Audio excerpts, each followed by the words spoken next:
Le rapport pointe une antenne improductive à Saint-Laurent-du-Maroni qui n'a jamais fonctionné correctement, un accueil peu fonctionnel de la MDPH à Cayenne et un rendement insuffisant. 270 demandes traitées en moyenne par an et par agent contre 721 au niveau national. Il faut compter 5 mois en moyenne pour traiter les demandes de prise en charge des enfants handicapés contre 3 mois sur le plan national. Pour les adultes, l'attente est de 7 mois, un peu plus de 4 en moyenne pour la France entière. Les 42 salariés de la MDPH forment un ensemble disparate, rassemblé non en fonction des besoins de la structure, mais du bon vouloir de chaque partenaire. Il y a un excès de cadres et une insuffisance de personnel d'exécution, des agents insuffisamment formés au cœur de métier de la structure. Le rapport pointe aussi un régime de récupération de 200% des samedis, dimanches et jours fériés travaillés, un dispositif hors norme, le taux légal étant de 100% maximum.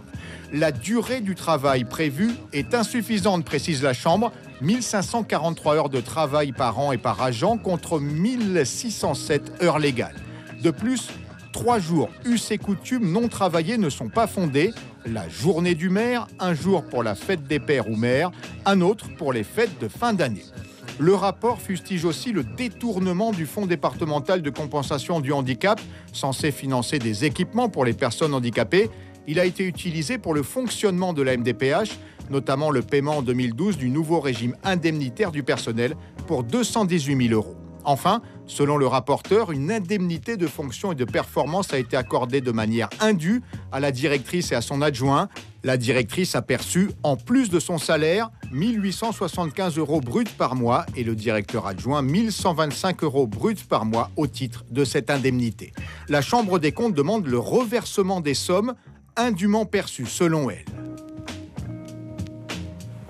Pour aller plus loin sur ce dossier, Laurent Marot est avec nous. Bonsoir Laurent. Bonsoir Cassie. Qui encadre la MDPH ? Alors la MDPH est placée sous la tutelle principale de la CTG depuis début 2016, auparavant du Conseil général. Ce rapport porte sur l'essentiel sous la tutelle donc du Conseil général. Nous avons tenté de joindre Alain Thiagne-Long, l'ex-président du département, sans succès. Les autres partenaires sont l'État, le rectorat, la CAF et la Caisse générale de sécurité sociale. Vous avez également contacté d'actuels et d'anciens cadres de la MDPH. Comment réagissent-ils à ce rapport ? Ils sont très critiques sur ce rapport. Ils rappellent d'abord que, premièrement, les 2 structures qui ont précédé la MDPH, la Cotorep et la CDES, gérées par l'État, donc, étaient déjà en grande difficulté en Guyane.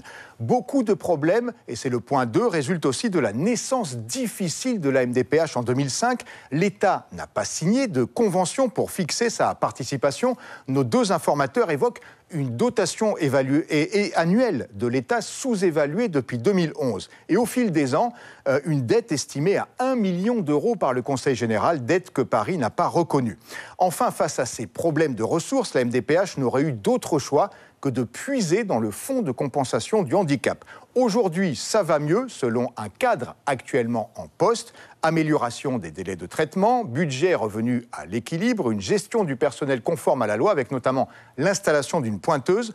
Quant à l'indemnité de fonction, rien d'illégal, selon ces cadres, mais nous y reviendrons en détail demain.